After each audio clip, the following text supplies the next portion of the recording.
What I'm talking about, there is a priority. It's a question of a priority now. The more troublesome the world looks, the more you have to go inside to find out where the world comes from and the one who sees it. You have to do it, you see.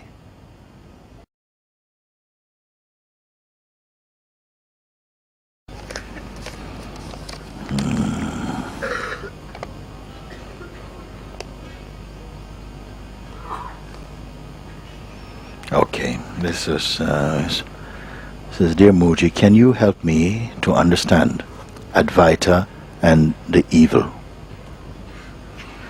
New movie? Why does evil exist? Without evil, good would be boring. Evil makes good more glamorous. Evil makes good more glamorous. Okay. But what about the kind of evil that enjoys torturing a child, for example? How can the suffering of one person be the pleasure of another one? It's told that the world is the god's toy, or Leela, the play. But what a strange toy it is, Diana.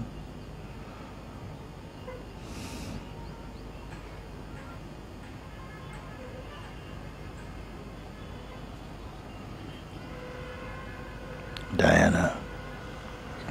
Diana is goddess of hunting, isn't it? So Diana must become Dhyana, the goddess of meditation, and meditate on this question, you see, and you will find out. Because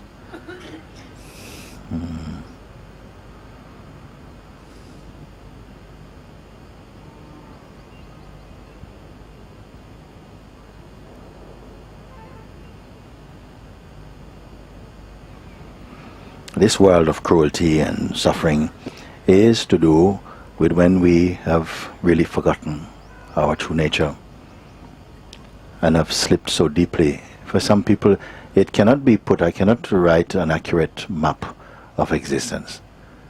And yet somehow when you come to recognize the truth inside your heart, so many things you cannot explain them becomes immediately clear for you. If I try to speak about it, then perhaps mind becomes more noisy and says, yes, what about this and what about this? But if it happens through your own insight, then something is very quiet about this world, even when seen through the eyes of a liberated mind. It has a different, something else is going on from what you think you see, actually.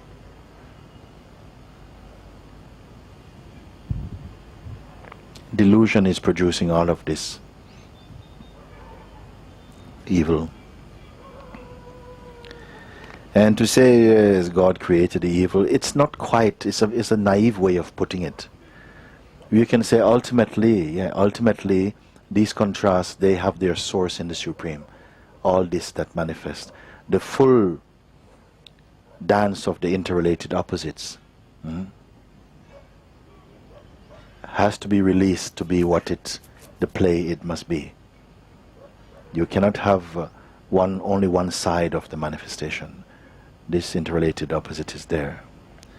But I used to try and tackle this type of question and try on, yes, well, it's because of this and so. Now I say, you know what? When you come to this type of feeling, this type of question, and these type of things, no, sometimes nobody can answer you. Nobody can answer you because you're so vexed sometimes with the world. No one can answer you just by concepts and satisfy you. You have to come to satsang and find out who you are. Don't hold on to these questions, because the mind can hold on to this question and it will say, no, until you satisfy this, I don't believe that, I don't even want to be real, I don't want to be true, if it means that then I am seeing this is not true. There's some people say, maybe in finding out this truth that you're talking about is just becoming blind to this. And I said, you don't even understand the mystery of this universe. You don't understand the mystery of this universe to speak like that. A human being's highest opportunity is to recognize the truth of yourself. One who is liberated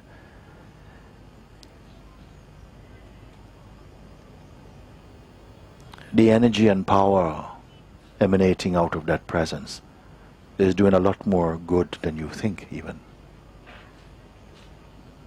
But you want to see, yes, but where does that go? You know, where does your penny go? Where does your pound go? But this is an obsession of the mind. The very mind that you see causing trouble is the very mind you are becoming. And we don't see. And such is the subtlety of this illusion, that we fall into delusion. You don't know it. You think that you got bright, clear eyes, but you are sleepwalking, sleep talking, sleep acting, sleep thinking. You see. So I don't want to go and say, yes, but you know this, and because there are so many different things people will tell you about this. I rather take you to the river itself. Dip your head into this place and look again. And I'll dip your head again and say, look again. And dip your head, hold your head under the water. And look again.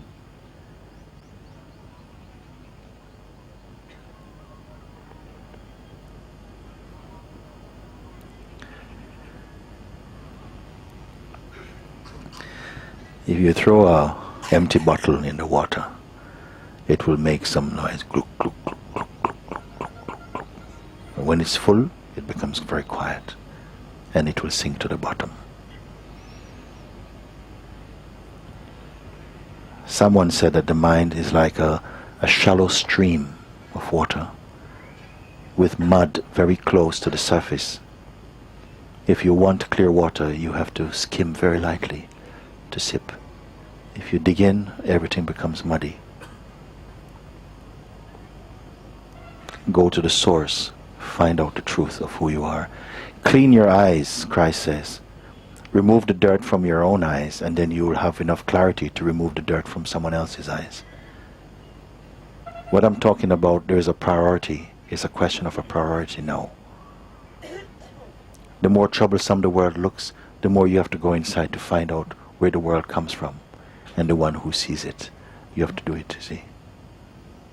Don't let these type of questions keep you out into the wilderness, looking for someone who can answer you conceptually to satisfy your mind. It will not happen.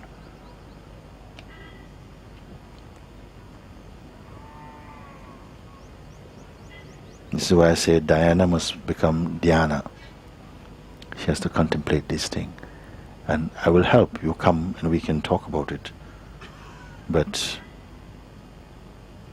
there has to be a willingness to take this question off the front burner, because these questions are not taking you to freedom. There are better questions that will take you to freedom than this. Sometimes when you come to this question, you're holding on to this question, keeps you very angry. When you're angry, you cannot investigate. Nobody's going to satisfy you. So there must be a willingness to say, you know what, let me suspend this for a moment so that I can really begin to look in the way that you say and see what I find. This thing you must do.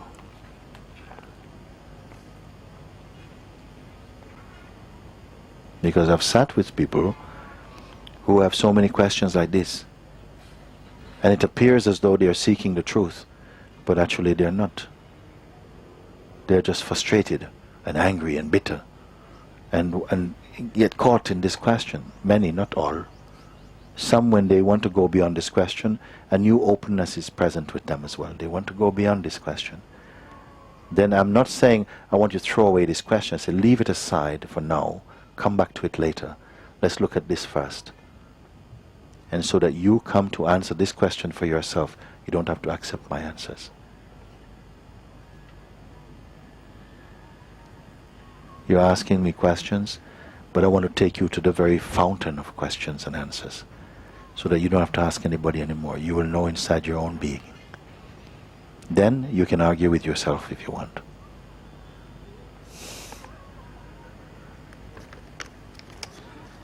Because it's not that one who sees does not see cruelty. You do see cruelty. You see the outcome of the deluded mind. You see it. This is why you're here also. The energy that you discover here in yourself is already supplying great spiritual oxygen in this world.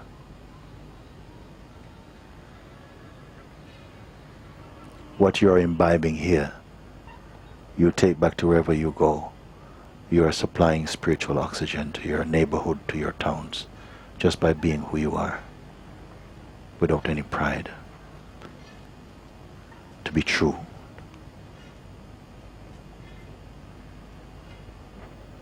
And don't be afraid. Nobody can overpower you.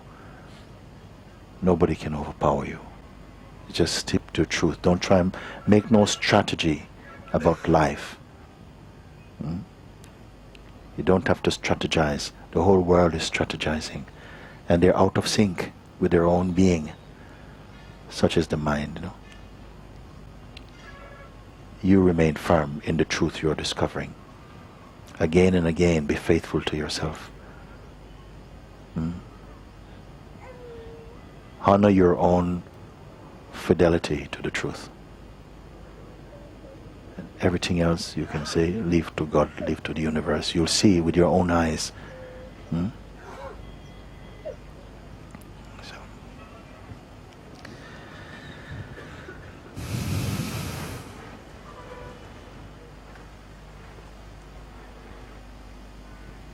We come to sometime places like this, you see some things that may touch your heart very deeply. And if you're touched by them, you will express what you can. You'll help in your way. But don't lose sight of why you're here. Help with one hand, but keep your full being in your satsang. If you feel drawn like that. This is your priority.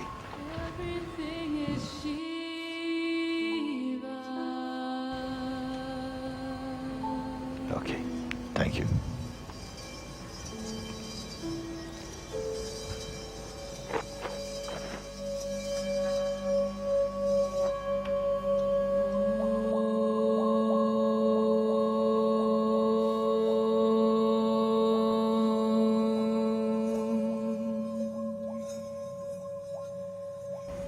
Just stick to truth. Don't try and make no strategy about life. You don't have to strategize. The whole world is strategizing. And they're out of sync with their own being. Such is the mind, you know.